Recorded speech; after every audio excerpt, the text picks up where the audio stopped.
Hello again. Come on, lower yourself down the donut hole with us. Oh, yeah, it's great in here. The view down the donut hole is pretty cool. Exactly.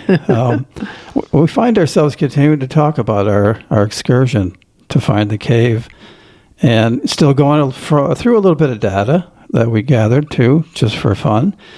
But it's kind of fascinating. You do see some patterns with areas you might expect to show some residual energy, and try to compile some more coherent data with all the raw stuff that we've gathered. It did seem like the highest reading we got was down right there in front of that cave, and without daring to stick the meter inside the bars of that iron door, for obvious reasons. I didn't want to push on it. I didn't want to test it because it was old and rusty, and it would be just my luck to break it.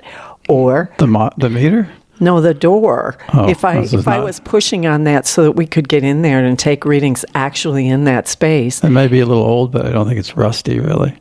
The door? No, the meter. No, the door is what I'm talking about. Oh, okay. And you also mentioned, and I concurred, that it would be a bad idea for me to stick the meter inside there, to reach my hand in there, not because I'm afraid of getting stung by something, which I am afraid of getting stung by something or that, but in case I dropped it. And we didn't test that door at all to see if it was locked, but it sure looked locked. And I don't want to mess with stuff like that.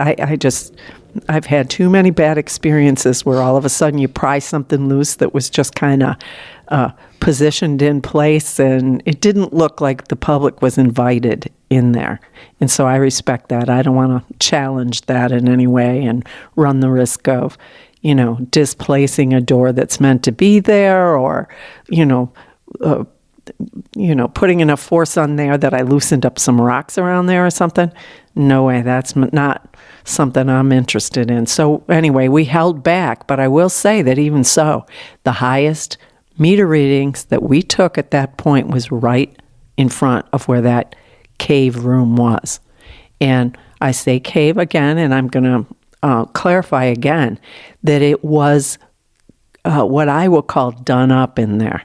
There was an altar in there, and the walls were not rubble walls. They were smooth walls, and there was, it was a space where you could picture someone going to meditate who wanted to be alone. Well, they did that. That space was just big enough for that. It was probably all in maybe 6 by 7 feet, or maybe 6 feet that's square. what I was going to ask you. I had an estimate on that. We didn't bring anything to measure with. So. No, but that would be my guess. And that's a pretty good high, guess. Floor to ceiling? How high floor to ceiling is a little bit harder for me to, probably maybe 6.5 feet high, if that. It's definitely a space where you would. So you stepped down pretty immediately right into the floor. Then. It appeared okay. That way, that you would step to the floor was lower than the ground that we were standing on. Okay. When we took those readings, and so those are all important factors, I think, when you decide, is that anything or not? So it possibly was a natural cave originally, but then they sort of shored it up and I think made sure it wouldn't fall apart or whatever. I think they cleaned it up, and I think it was for purposes of quiet reflection for an individual. Maybe 2 people could sit in there. But I judge it in terms of that size. This is sad to admit, but the altar was about the size of a bathtub. Just a conventional bathtub. And those are usually 6 feet, maybe 7. Those are vertical usually. Bathtubs? Yeah. You see them in people's lawns. That looks like a bathtub sticking straight up. No, those are usually. No, this is.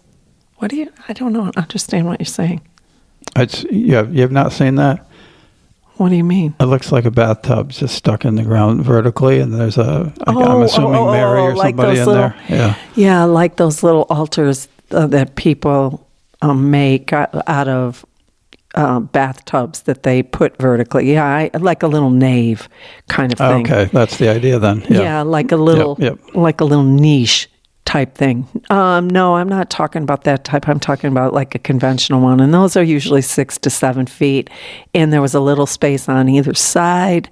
So I'm going to stick with my estimates, probably 6 to 7 feet square, the whole space. And about 6 to 7 feet high. So I'm going to stick with that. But again, that's not some place I would want to stick my hand in there and dangle equipment in there for the obvious problem if I dropped it or whatever. So anyway. Yeah. Well, if we go back, then we can prepare things like safety lines and all that. If something were to fall in there, you can kind of fish it back out. I got to thinking about that. One of the things that I use for stuff like that is like an onion bag or a potato sack, one of the ones that are meshy, or even those grocery bags that look like a mesh purse. That would be a great thing. However, I don't know how well we could read through that, It would have to be positioned pretty well. So it logs. It's one of them. Okay. You get the data off of it later. So okay. That'd be all right. I wouldn't need to read it. Just Exactly. put it in there and then kind of move it around. I mean, we could put it on a stick, like one of those hobo packs. So it would literally be like a fishing pole on a line. Yeah. Actually, that is not a bad idea, frankly. I mean, it seems like a crude way to problem solve, but for something like that, hey. That, and I wanted to measure that one iron bar that was so reactive. And my theory there that it was resonant, and it was actually amplifying like a sum total of the extra EMF energy in there. But if I measured it, then I can get an idea what the wavelength would be. Yeah. The other two chapels, the front, what I call the front chapel, because that's the thing that you see first, both that one and the side chapel that had the door where the bats like to hang out, that neither one of those were as resonant as the cave, which was underground. Now, I would think, it would be just my guess, and I was talking about just one of those vertical iron bars, and you rightfully so questioned that yesterday. Yeah. Saying that wouldn't be that old, the iron. I said, no, that's an antenna, and that's repeating some energy from in there. But you wouldn't be able to tell if it was like a sum total of the extra energy in there, or if it's just the frequency range would, of course, correlate to the actual physical length of the iron bar. Yeah. So it'd give you some more clues anyway. Anyway, what we need to do, you and I, is write these things down somewhere so that when we finish the trek to get there, that we don't lose track of all of the things that we really want to check out. Because sometimes after you make a big trek like that and you're crossing creeks and kind of bushwhacking through high weeds and prickers and all of that, you kind of lose some of the things that you wanted to focus on. And, then you get home and you think, oh, nuts, I wish I had remembered to do this or that. So we need to make a checklist for next time. And who knows, before we wind up our holiday here in the south of France, maybe we will make another run down there. I can't rule it out because it was enjoyable. Next time, though, I'd bring a lunch. And I would also bring mosquito spray. You're going to have lunch in there? No, not in there. Oh. Down by the creek, though, maybe. Although it was buggy down there, too, very mosquito-y. But if we, The other thing to consider is that some of this extra EMF energy might not be old, like super old, like the very beginning of the use of the cave, for instance. I'm assuming that if people can get in there, they would be doing that for a reason to, invoke something, or maybe they need healing or something like that. So some of that could be some energy that was from, somebody who, like I say, has gone in there and had a lot of high emotion from some need or whatever. Yeah. Well, the thing is if that is St. Fulcran's actual birthplace, and again, there is no, hard and fast data to support that, and there are other stories that account for his birth.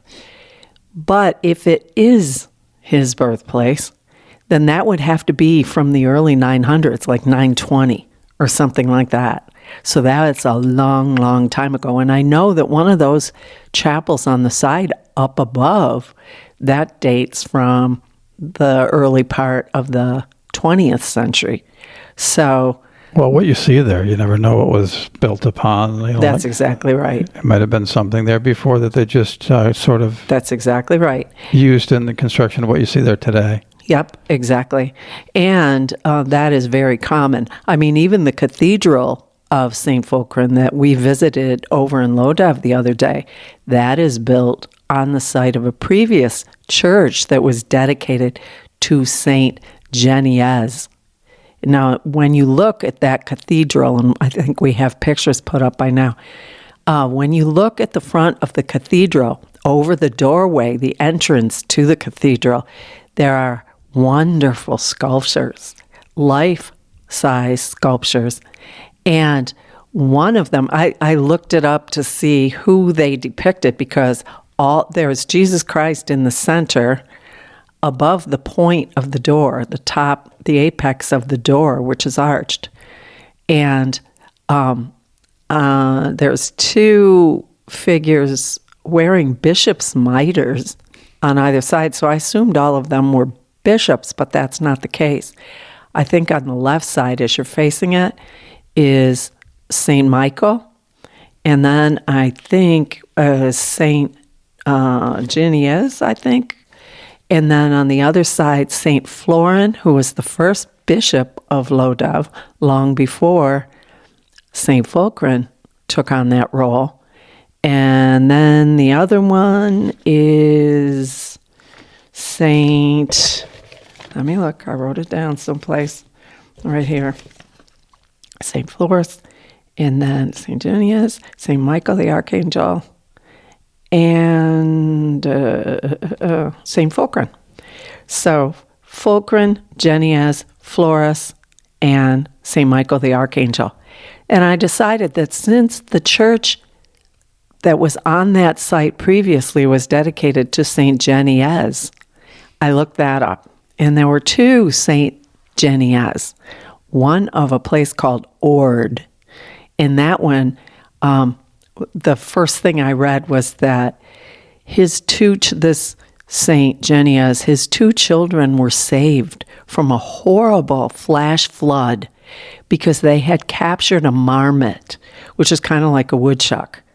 And the kids had captured this marmot, and it got away from them, and they were chasing it, hoping to catch it again.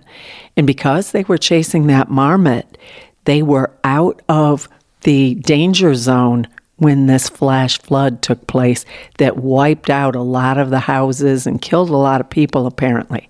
And this was early, So saved by a marmot. Saved by a marmot, which... and there's actually, I guess, in the town of Ord, O-R-D, there's a statue that depicts two children with a marmot. And I think that's a very charming story. I really like it. They should, at the very least, declare the marmot to be a saint. Saint Marmot. Oh, my goodness. Also... What does it require? I mean, don't you have to have some sort of quote-unquote certified miracle that you performed or something? Yeah, miracles and that sort of thing. The other St. Geneviève is of Arles, and that's the one that the church preceding the Cathedral of St. Fulcran was dedicated to. So I looked him up, and he is the patron saint of notaries, like notaries public, and secretaries, because he was one himself, apparently. And they were at the end of the list there, I think. Well, he was a soldier, and he was known for his skill at writing. And so he got a job during the period of the rule of Maximinus, a Roman ruler, around 303 or 308. Wow, I think that's pretty amazing. Anyway, he was hired on in Lodève as a notary public, secretary, essentially. And when the edict came out from Maximinianus that Christians were to be persecuted, he reacted really strongly to the unfairness of that. And he took the scrolls that he had in his hand and he threw them at the feet of the local official who was putting out this decree on behalf of the Roman Empire. So he threw them and then he ran. And he was captured and executed. And it is said that he was baptized in his own blood. And so that's kind of a bloody story, but an interesting one anyway. And also with that, and this is kind of a tie-in, Dave, with your energy readings. He is invoked by people who are seeking a cure for chilblains, which are sort of red, swollen, almost blisters on the fingers and toes if you are experiencing extreme cold and damp for long periods of time. Some people really react to that, and you're not dressed properly. And so the blood that flows into your digits to keep them warm sometimes like pools up in there, and they look so sore. So chilblains, I understand that. It's almost like Raynaud's syndrome, where the circulation in the appendages, fingers, toes, can get very slow during extreme cold. That's why people with Raynaud's have to make sure that they have good gloves and things like that, because it's very painful, kind of a stinging feeling when that circulation isn't functioning properly. But anyway, he's also invoked when people are praying for a cure against scurf. So I didn't know what scurf was, so I looked it up, and I was surprised at what I found out. Dandruff. Again, they were out of things to give him. Or maybe he just barely made a saint by the skin of his teeth. And they say, okay, well, all right, we're going to let you be a saint, but we're going to give you all this weird sort of trivial stuff. So chilblains and scurf, and that's Saint Geniez, Geniez of Arles, Arles. And so I looked around the best I could with the time that I had, looking to find out why. What is the connection with chilblains and dandruff with this poor saint who was martyred? And I didn't find anything. So I'm going to keep looking for that, but I did think it was interesting. And I also thought, when you're talking about all of these energy readings and places that are marked by profound human emotion, either good or bad. Battlefields, often there's a lot of reports that people see apparitions there, or they pick up on a vibe, and some people hear the sounds of battle in those charged places. And this, when I read that, I thought, oh my, he must have suffered at some point from one or the other of those two ailments. And was he incarcerated for a long time before they actually executed him? I don't know. It almost seems like that would have to be for chilblains to be associated with him. Well, what was his miracle? Cure somebody of dandruff? Or? No, just that he was willing to sacrifice himself in defense of the early Christians when the edict was put out. I don't think he intended that, but he reacted so strongly against that edict that he is remembered for that. Yeah, but you got to have performed a miracle, though, right? Well, Isn't that the rule? No, I think martyrs automatically become saints, is what I think. I don't know that for a fact. But anyway, that I thought was interesting, and that because he was a notary and a secretary and worked in a clerical position, that's kind of interesting to me. So, and I think it's fitting that Geniez, has a place on the forefront of the new cathedral that's built in place of the church that was dedicated to him. For centuries, apparently. And so they say that there's still parts of the modern cathedral that were part of that original church. And I think the crypt might be one of those places. And if I understand properly, I think that part of the original church of St. Genia's burned, or there was some other calamity there that, it needed to be replaced. However, I will say that Fulcrum, and yesterday we mentioned that he was known for supporting the poor and people who didn't have a voice, who needed protecting. And he was one who would go and make sure that he could get food to bring back to pass out to the poor, because the times that Fulcrum lived in were extremely difficult. Lots of warring factions, lots of nobility kind of vying against each other for power. And when I read all of that, I think, wow, not much has changed, has it? That's right. We're still dealing with the same thing. But in terms of invoking saints, invoking higher powers for healing, it just made me think about what you were saying about energy charged places, and the fact that everything on earth is energy. It is energy. So this idea of energy healing, which is gaining traction in the mainstream much more than it used to be. I mean, if you talked about energy healing 10 years ago, it was considered quackery. Yeah. But acupuncture, certainly, but some of the other ones, not so much. But, we'll take what we can get in terms of progress on alternatives. Yeah, well, acupuncture is a form of energy healing. That's correct, uh-huh. Well, a lot of these, I was reading something where they were saying that an energy healer, and they say everybody could do it if they understood the mechanism, what they need to do, how they need to do it, that they can charge like a piece of cotton, like one of those squares of cotton that you would use. Yeah. And water. That's the whole idea behind holy water, I think. I don't know.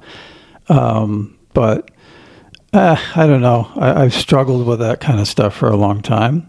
And my mind is open, I think, pretty well.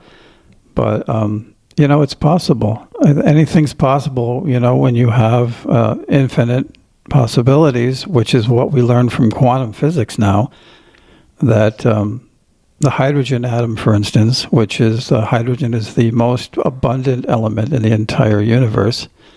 So it's a good standard to look at. And everybody probably remembers from school that the atom, the classic picture in your mind of an atom is like a center, a nucleus, and there's a single electron that neatly has a specific path around the kind of spinning around, just like you see in planetary science.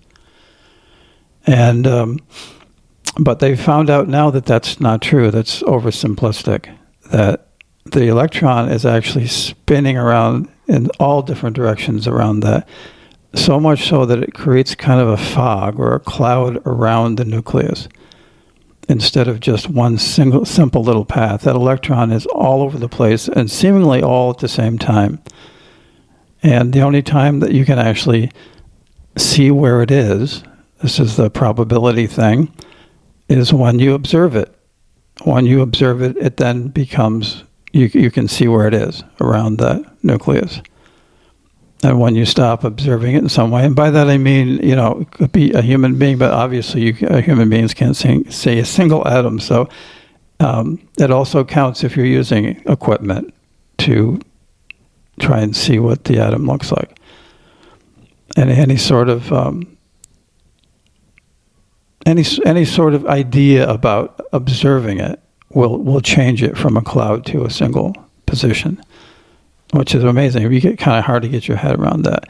But the implication of that is that there are so many different possibilities just within that one example of an atom. And from that, you get the ideas of possible, different dimensions, or that there are possibly unlimited dimensions. Perhaps there's 9. I've heard 11, and there's some mathematical reasons that you come up with those things. But it does sort of make sense, that possibly pretty much all things are possible, because the very core fundamental of all reality is quantum. And if whatever quantum can do, and a lot of stuff that blows our mind about what it can do, then we should be able to do that, right? Oh, it seems so. And this idea of energy healing, which, if you want to kind of simplify how you describe it, it would be like the laying on of hands, or prayer, I'll call it prayer, in an intentional way, in a very specific way. However, it does not require any religious affiliation to be able to be worked. And I think that kind of thing is fascinating, because if the correlation is that we are all energy, just, really, that's really who we are, that we're not really this limited flesh and blood case that we identify with. But if we really are energy, then it would seem like that would be the most effective way to treat energy, or to treat a being that's manifested energy. Yeah, if you want to treat it at the completely fundamental level, then it would have to be an energy, some sort of an energy mechanism of some kind. That's just mind-boggling. And it would seem that, based on how long the idea of the electric car was suppressed, and that there have been so many fits and starts in trying to roll out more efficient things that don't rely on fossil fuels, and we see that the big interests in that, who have a vested interest in being able to make money from those things, which is nothing wrong with that, but that they push back against these newfangled ideas, which would tend to diminish the profit margins that they've been able to enjoy for a long time. And so with that, you would have to think that even if they discovered, a year ago or 2 years ago, that this is a real thing and that this will be the future of medicine, you have to expect that those industries, those pharmacological dynasties, that they're not going to want that to roll out anytime soon in a practical, commercial way. That'll be a long time before that gets put out there, which is why I know that there's energy healers. I know particularly in the cities that you can go to them. In most of them, and I think for me, it would be a big affirmation that they're the real deal if they don't have a great big bill that they hand you at the end, a big invoice. Oh, this is for this is for rental of the bed that you lie on, or, this is for my time, and this is for the glass of water I gave you. And you know how they itemize every little Band-Aid with a medical bill. And if I did not see that or get that or have that feeling from an energy healer, I would tend to think that there's probably something very right about their practice. I don't know. Do you agree? Do you think? Yeah, that helps. It definitely helps. But sadly, it's probably more that because they aren't really regulated, a lot of them, from state to state. I think there's some variations and some latitude here and there, but they really can't get more than a reasonable amount of money, because it's not something that they can guarantee, of course. Of course, medicine, classic medicine itself says that. Right. You have to sign off anytime you're going to face surgery or any sort of kind of treatment that will have possible very negative side effects. You literally have to sign papers to say that, I'm not going to come after you if this goes wrong, and there's no guarantee this is going to work. So really, they're kind of in the same boat as some of these other ones who are doing a little bit more, in the hoo-ha realm, so to speak. Well, the acupuncturists, I know they have to be licensed state by state. And I know for a fact that the course of study that they have to go through to get that licensure, that is no joke. Yeah, That is a that's true. serious course of study. Yeah, that because gives it some credibility for, and also it's thousands of years of history. See, that's it. Why is it taking that long to become mainstream? But I do know that the insurance companies are starting to cover that as a viable treatment for people, especially with chronic illnesses. And I'm really happy to see that, because it isn't, there are fewer side effects that you might suffer. And so I think, why wouldn't we go for that in a big way? And so but I just think it's not for me that I think that a medical practitioner shouldn't be paid. I'm not saying that. I don't believe that. I think there is a fair exchange, that especially with these situations where your life has been saved by the work of these people. And if there's a lot of expensive equipment involved, I get that. I can see that there's a lot of research that goes into a bunch of that stuff, all of it really. Trials, all of that's expensive, especially in the United States. And I understand why certain treatments are expensive. However, it seems like there should be a threshold so that you don't have to choose between your life savings and your house and debt that your family will carry for a long time to preserve your life. No, that's absolutely true. And yeah, it's capitalistic medicine is what you're talking about. And we've mentioned that a time or two. Mm-hmm. And how frustrating it is. And yeah, of course, there's some expenses there, obviously, and people who have gone to medical school and all that.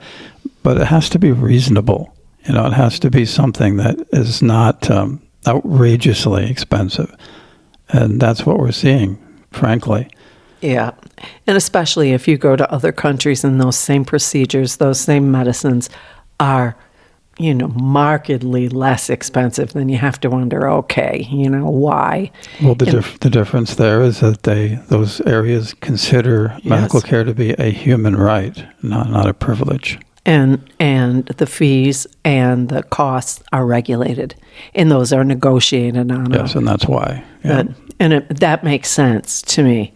And I do think that we're getting closer and closer to having those conversations and not having people that bring it up be subject to finger pointing and, denigrating, name calling and things like that, as if you're like somehow you have lost track of what it means to be an American or to be a patriot or whatever. How do those two things connect? I'd like to ask. But again, a lot of it has to do with political contributions from those agencies.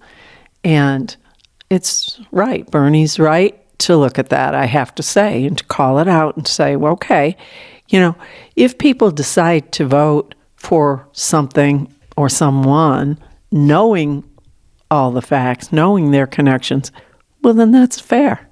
That's what they chose. But you can't cry about it afterwards. You knew.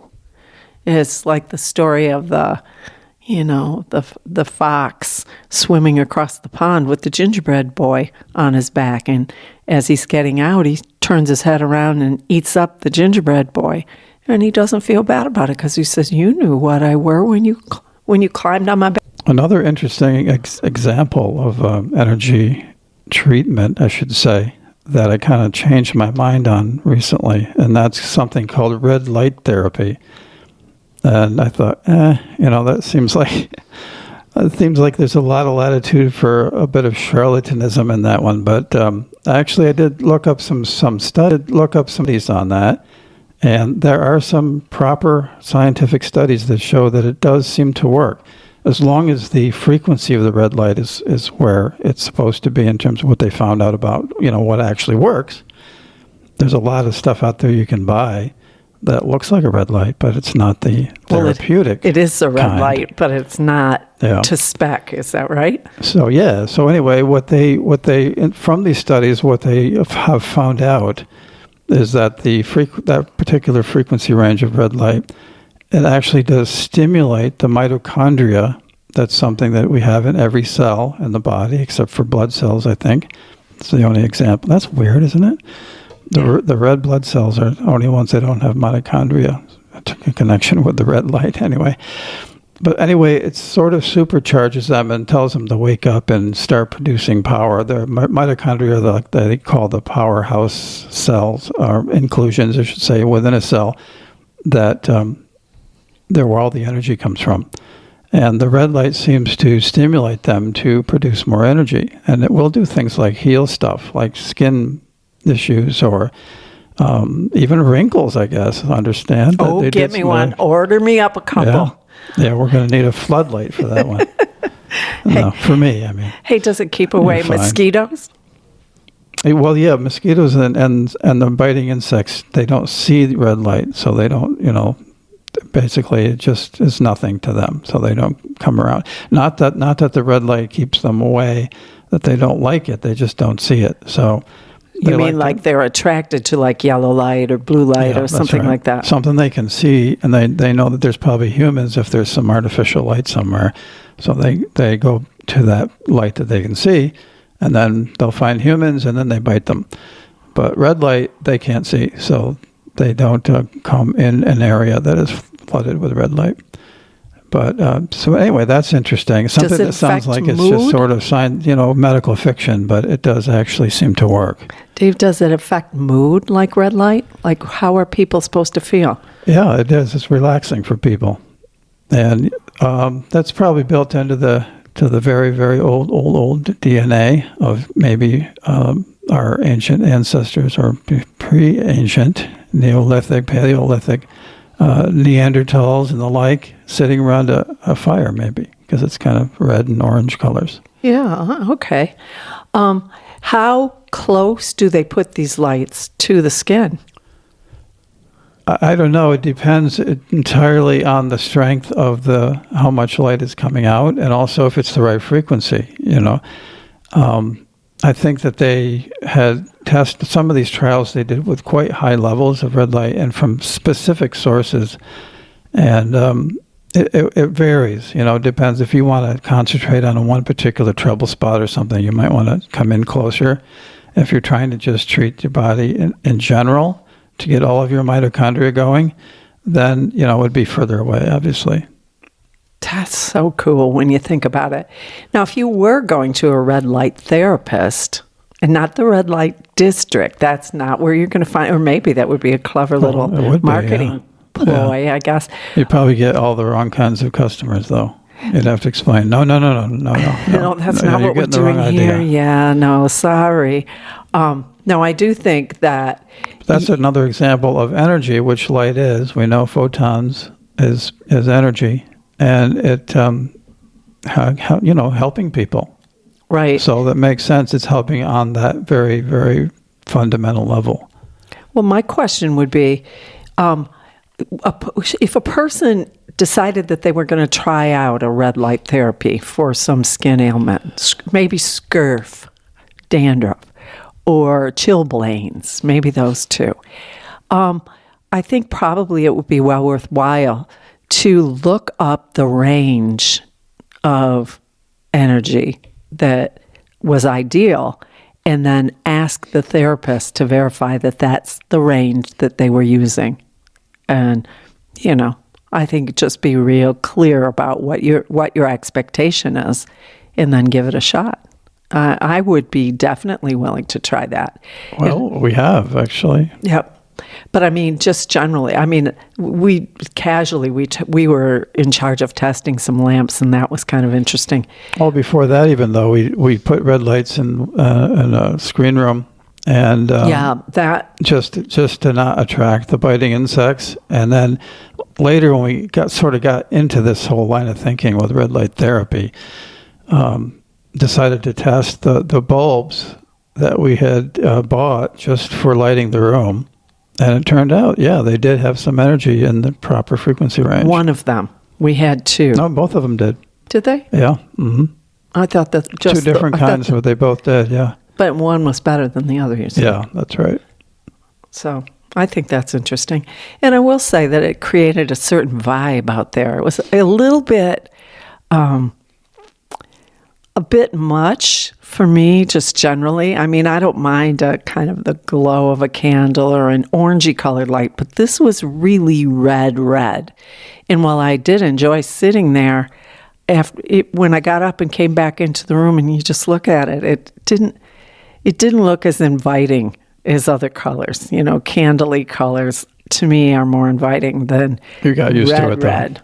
Well, when you're sitting there, you know, of course, when I'm sitting in the evening anywhere, I tend to stay where I'm perched. But no, it was fine. I enjoyed it. But however, like I say, in terms of like if I were having a party in that room, I think I might not want that much red light.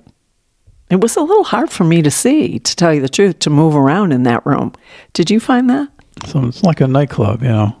Yeah, but One of those ones where you need to whisper a password to get into. So it's just really, really dark and I didn't think about red that. light. Yeah, the red light room or something, the red room. That sounds kind of good. Red Book. Oh, was that Jung, wasn't it? Did he write Red book? a book called The Red Book, I think? Maybe that's what it's about. I don't know. Don't know. Doubt it. Wish I did. Maybe I'll look it up if I think about it. Anyway, all of these things connect because we're talking about energy. And certainly red light is an energy. Acupuncture is an energy. And now this energy healing with the laying on of hands intentionally is also healing. But all of those things, well, certainly the acupuncture and the red light therapy and this energy healing with their hands, all of it, they say that they have to get their own self out of the way. That they can't, that this doesn't work if their ego is involved. And that's also interesting to me, you know, that... Yeah, you become a conduit, I guess, is the idea. Yeah, that you're it's just passing through you, that your identity does not matter at all in that case. That's right. Anyway, we have to say goodbye. It is, I guess, time out for us. Count your blessings. There are many, and look around you. There's lots of interesting things that you can spend a little time researching, and it's very pleasurable.